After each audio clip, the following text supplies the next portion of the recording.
नमस्कार दोस्तों, कैसे आप लोग। देखिए फ्रेंड्स, सुप्रीम कोर्ट के फैसले के बाद अभी तक सरकार की ओर से, एनसीटी की ओर से या फिर अगर हम बात करें किसी भी स्टेट गवर्नमेंट की ओर से सुप्रीम कोर्ट के फैसले के बाद कोई भी आदेश नहीं आया है। इसी बीच बीपीएससी की ओर से 2 नोटिस यहाँ पर लगा दी गई है जो कि ऑफिशियल वेबसाइट पर है। ये नोटिस क्या है इस पर भी चर्चा करेंगे, लेकिन अगर हम बात करें केवीएस के बारे में या फिर मध्य प्रदेश शिक्षक भर्ती के बारे में, तो नोटिफिकेशन में एक बात बिल्कुल स्पष्ट रूप से लिखी गई थी कि प्राइमरी के लिए बीएड को अघोषित किया जा रहा है, लेकिन सुप्रीम कोर्ट के फैसले के अधीन उनकी नियुक्ति होगी। यानी कि अगर सुप्रीम कोर्ट से वो मान्य होंगे तो उनको प्राइमरी में शिक्षक के तौर पर रखा जाएगा, अन्यथा की स्थिति में वो बाहर भी हो सकते हैं।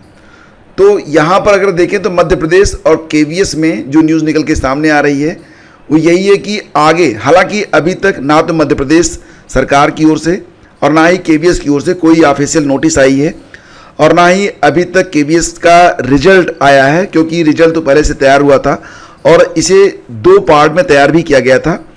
एक पार्ट में बीएड और बीटीसी दोनों को लिया गया था और दूसरा जो बनाया गया था रिजल्ट, मतलब कि जो दूसरा पार्ट था, पार्ट क्या कहें कि 2 रिजल्ट बनाए गए थे। जो पहला रिजल्ट था उसमें बीएड और बीटीसी दोनों थे और जो दूसरा रिजल्ट था उसमें सिर्फ बीटीसी को लिया गया था। तो अभी तक रिजल्ट भी आया नहीं है, यानी कि बड़े स्तर पर अभी चिंतन मनन चल रहे होंगे और यही वजह है कि अभी तक जो रिजल्ट है वो डिक्लेयर नहीं हुआ है। इसी बीच एक खबर निकल के आ रही है, बीपीएससी की ओर से एक नोटिस लगा दी गई है और साथ ही साथ आज के अखबारों में भी कुछ इंपॉर्टेंट अपडेट्स आप लोगों के लिए है।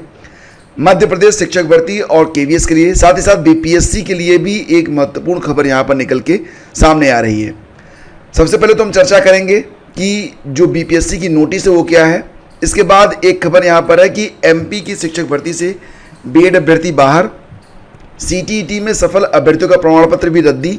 साथ ही साथ कहा जा रहा कि बिहार भर्ती में शर्त न होने से बच गए बीएड वाले। तो यहाँ पर तो बिहार में बड़ी ही अच्छी बात यहाँ पर लिखी गई है। हालांकि ये जो चीज़ें हैं इस पर थोड़ा सा समझेंगे कि ये चीज़ें जो लिखी गई हैं वो कहाँ तक सत्य हैं और इस पर अभी आगे क्या हो सकता है। पहले आप देख लीजिए कि बीपीएससी की ओर से जो नोटिस जारी हुई है उस नोटिस में क्या बात लिखी गई है। सबसे बड़ी बात यह है कि बिहार पब्लिक सर्विस कमीशन ने ये नोटिस जारी की है कब, 12 अगस्त को, और डिसीजन जो आया था उसके बाद की नोटिस है, तो नोटिस काफ़ी इम्पॉर्टेंट हो जाती है। देखो फ्रेंड्स, यहाँ पर एक डिक्लेरेशन फार्म है और एक नोटिस यहाँ पर और लगाई गई है, विज्ञापन संख्या 26/2023 अध्यापक नियुक्ति प्रतियोगिता परीक्षा। तो अगर हम इसको देखें तो विज्ञापन संख्या 26/2023 विद्यालय अध्यापक नियुक्ति प्रतियोगिता परीक्षा दिनांक 24 अगस्त से 26 अगस्त तक 2 बैठकों में, मतलब कि प्रथम पाली और द्वितीय पाली में राज्य स्थित सभी जिला मुख्यालयों में आयोजित की जाएगी। एक बात यहाँ पर स्पष्ट हो रही है कि परीक्षा टली नहीं है, परीक्षा अपने नियत समय पर हो रही है। और अभी देखा होगा आपने कि जो एडमिट कार्ड जारी किए गए हैं वो बीएड और डीएलएड दोनों को जारी किए गए हैं। तो यहाँ पर किसी को अभी तक बाहर नहीं किया गया, यहाँ तक कि फैसले के बाद जो नोटिस आई है उस नोटिस में भी ये बात, मतलब कहीं पर मेंशन नहीं है कि बीएड वालों के लिए कोई रोक है। तो बिहार में यहाँ पर जो इन करने वाली बात आ रही सामने वो अभी तक तो बिल्कुल सत्य है। देखो फ्रेंड्स, यहाँ पर ये जो नोटिफिकेशन है किसके रिकॉर्डिंग है, ये कहा जा रहा है कि 10 अगस्त से जो एडमिट कार्ड हैं वो डाउनलोड होने की प्रक्रिया स्टार्ट हो गई है। अब कई जो अभ्यर्थी हैं उनके द्वारा ये कहा जा रहा है कि उनका जो ई एडमिट कार्ड है उसमें जो फ़ोटो है वो किसी दूसरे व्यक्ति का हो गया है। तो ऐसे अभ्यर्थियों को गलत फ़ोटो एडिट कर सही फ़ोटो दोबारा अपलोड करने के लिए एक अवसर दिया गया है। 18 अगस्त, 19 अगस्त और 20 अगस्त को एक लिंक आएगा ये ऑफिशियल वेबसाइट पर, बिहार के मतलब बीपीएससी की जो ऑफिशियल वेबसाइट है वहाँ पर एक लिंक आएगा और उस लिंक पर जो अभ्यर्थी हैं वो जाकर अपनी फ़ोटो वगैरह को सही कर सकते हैं। यहाँ पर कुछ शर्तें और बताई गई हैं, इसको भी समझ लेना जरूरी है। जैसे कि बिहार शिक्षक भर्ती नियमावली के अनुसार एक अभ्यर्थी केवल 3 बार ही परीक्षा में भाग ले सकता है। यदि अभ्यर्थी द्वारा उक्त परीक्षा में ऑनलाइन आवेदन किया गया है और वो परीक्षा में शामिल होता है लेकिन ओएमआर सीट में उत्तर दर्ज नहीं करता है तो ये एक गणना होगी, मतलब कि एक अवसर उनका चला जाएगा। तो अगर आप परीक्षा में बैठ रहे हैं तो निश्चित रूप से वो कैलकुलेट किया जाएगा, भले ही आप ओएमआर खाली छोड़ के क्यों ना आ जाएं। दूसरी बात यह है कि ऑनलाइन आवेदन में अपलोड किए गए फ़ोटो का इमेज अस्पष्ट, अपठनीय, अगर सिग्नेचर अपठनीय है या खाली है तो ऐसे अभ्यर्थियों को ये कहा जा रहा है कि वो मतलब कुछ कागजात हैं, डॉक्यूमेंट्स हैं, उसको लेकर 24 अगस्त को संबंधित परीक्षा केंद्र के जो केंद्राधीक्षक हैं उनको समर्पित करना सुनिश्चित करेंगे। अभ्यर्थी जो हैं वो वेबसाइट bpsc.bis.nrc.in पर उपलब्ध घोषणा पत्र को पदाधिकारी से अप्रमाणित रंगीन फोटो चिपकाएंगे और निर्दिष्ट स्थान पर अपना हस्ताक्षर करेंगे हिंदी और अंग्रेजी में।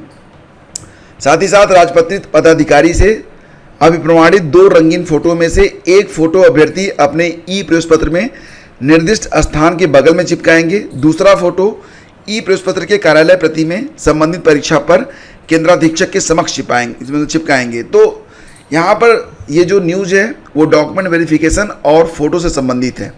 साथ ही साथ एक डिक्लेरेशन भी यहाँ पर दिया गया है और इस डिक्लेरेशन को आपको जो है क्या करना है कि ये डिक्लेरेशन आपको जमा करना पड़ेगा जब आप परीक्षा देने जाएंगे उस समय। इसमें कहा जाएगा कि घोषणा पत्र है ये, मैं अपना नाम, पिता का नाम, रजिस्ट्रेशन नंबर, अनुक्रमांक घोषणा करता हूँ कि दिनांक 24, 25, 26 को आयोजित जो परीक्षा है तो उसमें अभ्यर्थी हूँ और उक्त परीक्षा से संबंधित ई प्रवेश पत्र में मेरा फोटो हस्ताक्षर का इमेज अस्पष्ट, अपठनीय, रिक्त है, जिसके सत्यापन में इस घोषणा पत्र के निर्दिष्ट स्थान पर चिपकाया गया राजपत्रित पदाधिकारी से अप्रमाणित फोटो और हस्ताक्षर जो हिंदी और अंग्रेजी दोनों में है मेरा ही है, किसी अन्य व्यक्ति का नहीं है। तो ये एक डिक्लेरेशन है, यहाँ पर फोटो चिपकाना है और साइन करके आपको जमा करना पड़ेगा। तो ये जो नोटिस है इसको आप अच्छे से पढ़ लीजिएगा। यहाँ पर दोस्तों एक बहुत ही अच्छी बात ये है कि सुप्रीम कोर्ट के ऑर्डर के बाद भी बीपीएससी ने, अभी कल की न्यूज़ में मैंने आपको बताया था कि बिहार शिक्षक भर्ती के जो सक्षम अधिकारी हैं उन्होंने यही कहा था कि जब तक हमें कोई आदेश नहीं मिलता है तब तक हम कोई कार्रवाई नहीं करेंगे, यानी कि बीएड को बाहर करने के लिए अभी कोई बात बीपीएससी में नहीं चल रही है। और फिर यहाँ पर आप न्यूज़ देख ही रहे हैं कि फैसले के बाद जो नोटिस लगाई गई है वो नोटिस सिर्फ फ़ोटो सुधार के लिए है। तो ये नोटिस इंपॉर्टेंट हो जाती है क्योंकि यहाँ पर भी बीएड को बिल्कुल इन रखा गया है। साथ ही साथ आज के जो अखबार हैं उसमें भी शर्त है कि बिहार भर्ती में शर्त न होने से बच गए बीएड वाले। तो यहाँ पर कहा जा रहा है कि इस मामले में बिहार की शिक्षक भर्ती के लिए आवेदन करने वाले बीएड अभ्यर्थियों को कुछ राहत मिलती दिखाई दे रही है। बिहार लोक सेवा आयोग ने कक्षा 1 से 5 तक के स्कूलों में शिक्षकों के 79,943 पदों पर जून में जारी विज्ञापन में कोर्ट की शर्त नहीं रखी थी। उसमें नहीं लिखा गया था कि कोर्ट का जो अंतिम फैसला होगा उसके मुताबिक, तो शर्त नहीं थी। तो बिहार की भर्ती में पूरे उत्तर प्रदेश के हजारों अभ्यर्थियों ने आवेदन किया है।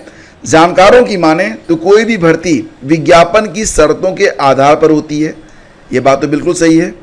और बिहार की प्राथमिक शिक्षक भर्ती में बीएड डिग्रीधारियों से आवेदन लिया गया है, इसीलिए उन पर सुप्रीम कोर्ट का शुक्रवार का आदेश का प्रभाव पड़ने की आशंका कम होती है। देखो फ्रेंड्स, हर स्टेट का अपना निजी कुछ पावर भी होता है और ये बात आप लोग जानते हैं। राजस्थान में भी पहले स्टेट लेवल पर ही निर्णय लिया गया था, उसके बाद जो मामला था वो आगे बढ़ा था।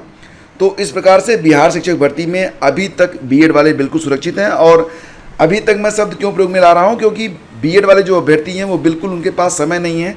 वो सारे जो विवाद उनके मन में चल रहे हैं, जो सारी मतलब विचलित करने वाली जो बातें चल रही हैं, जो न्यूज़ वगैरह चल रही है, उन चीज़ों पर अपना दिमाग लगाने से बेहतर होगा कि अभ्यर्थी जो हैं वो अपनी पढ़ाई करें। अगर आपने बिहार शिक्षक भर्ती में आवेदन किया है तो आप अपनी पढ़ाई करें और जो कुछ भी न्यूज़ होगी आपको इस चैनल पर मिल जाया करेगी और जो कुछ भी अपडेट रहेगी वो हमारे टेलीग्राम चैनल पर भी अपडेट होती रहेगी। तो टेलीग्राम चैनल का लिंक वीडियो के डिस्क्रिप्शन में है, उसको ज्वाइन कर लेंगे तो आपको जो है सारी अपडेट्स मिलती रहेंगी। बिहार शिक्षक भर्ती वाले जो है वो पढ़ाई करते रहें, बीएड के हों डीएलएड के हों, कोई फ़र्क नहीं पड़ता है। अब बात करेंगे एमपी की शिक्षक भर्ती के बारे में और केवीएस के बारे में। तो जो एमपी का और केवीएस का जो नोटिफिकेशन जारी हुआ था फ्रेंड्स, तो उसमें स्पष्ट लिखा गया था कि ये जो भर्ती हो रही है उसमें बीएड वालों को अलाउ किया जा रहा है, लेकिन सुप्रीम कोर्ट के आदेश के अधीन ये भर्ती होगी। अगर कोर्ट उनको बाहर करता है तो बाहर हो जाएंगे। तो यहाँ पर एमपी में अगर देखा जाए तो जो विज्ञापन जारी हुआ था दिसंबर 2022 में, तो दोनों ही विज्ञापन में, यानी कि केवीएस में और एमपी की शिक्षक भर्ती में, दोनों ही विज्ञापन में यह शर्त थी, बीएड वाले अभ्यर्थी आवेदन कर सकते हैं, लेकिन नियुक्ति की कार्रवाई न्यायालय में लंबित प्रकरणों के अंतिम निर्णय के अधीन होगी। साफ है कि जो सुप्रीम कोर्ट का आदेश आया है दोनों ही भर्तियों पर प्रभाव डालेगा। केवीएस में भी प्राइमरी में कुल 6414 पद थे और इसमें भी यूपी के बहुत सारे अभ्यर्थियों ने आवेदन किया था। इसकी ऑनलाइन परीक्षा 7 फरवरी से 6 मार्च के बीच कराई गई थी। अभ्यर्थियों की माने तो बीएड बनाम डीएलएड का मामला सुप्रीम कोर्ट में लंबित होने के कारण ही केंद्रीय विद्यालय में भर्ती परीक्षा का परिणाम घोषित नहीं किया जा रहा था। इस प्रकार मध्य प्रदेश में प्राथमिक में 18,257 पदों पर भर्ती के लिए 6 जनवरी तक आवेदन लिए गए थे। उसमें भी नियुक्ति की कार्रवाई न्यायालय के अंतिम निर्णय के अधीन है। हालांकि अभी फ्रेंड्स ना तो केवीएस की ओर से और ना ही एमपी की ओर से अखबार जो बातें लिख रहा है वो जो एक्सपर्ट हैं उनके मुताबिक लिख रहा होगा, लेकिन फिलहाल अगर देखा जाए तो अभी केवीएस की ओर से और एमपी स्टेट की ओर से कोई भी ऑफिशियल बयान नहीं आया है, या यूं कहें दूसरे शब्दों में कि अभी तक किसी भी स्टेट की ओर से कोई भी, या फिर केंद्र सरकार की ओर से या फिर किसी भी मंत्रालय की ओर से कोई भी ऑफिशियल डिक्लेरेशन नहीं आया है फैसले के बाद। सीटीईटी में सफल अभ्यर्थियों का प्रमाण पत्र भी रद्दी, ये बातें यहाँ पर बताई जा रही हैं। हालांकि अगर ये जो डिसीजन है वो लागू होता है तो सारी बातें अपनी जगह बिल्कुल सत्य होंगी, लेकिन आपको अभी क्या करना है, अभी आपको बिल्कुल होप रखनी है, उम्मीद रखनी है, क्योंकि आगे चलकर 2024 में चुनाव होने हैं और चुनाव का माहौल है, तो फिर मतलब आप समझ रहे होंगे मैं क्या कहना चाह रहा हूँ। तो जब तक जो है आपको कोई सूचना नहीं मिलती है ऑफिशियल तरीके से, तब तक जो अभ्यर्थी इस समय किसी भी परीक्षा की तैयारी में लगे हुए हैं, बीएड के डीएलएड के, वो लोग अपनी तैयारी करें। हाँ, एक बात कहना चाहूँगा कि प्लीज़ आप लोग आपस में कठोर शब्दों का प्रयोग ना करें, एक दूसरे को नीचा दिखाने का प्रयोग जो कर रहे हैं लोग, इस समय मैं देख रहा हूँ सोशल मीडिया में चल रहा है, वो सब ना करें, ये अच्छी चीज़ नहीं है। आप एक आने वाले अध्यापक हैं, फोर्थकमिंग टीचर हैं, तो अपनी गरिमा को बनाइए और एक मिसाल पेश करिए। बाकी जो चीज़ें हैं मैं मानता हूँ कि गलत पॉलिसी के कारण जो ये 2 गुट बन गए वो गलत नीतियों के कारण बने, इस पर भी हमारे जो पॉलिसी मेकर हैं उनको विचार करना चाहिए। फिलहाल फ्रेंड्स ये थी आज की अपडेट। दैनिक रोजगार समाचार में भी कुछ न्यूज़ रहेगी आपके लिए, उसको भी वाच कर लीजिएगा। Thank you so much. और हाँ, चैनल को अगर आपने अभी तक सब्सक्राइब नहीं किया तो कर लेना।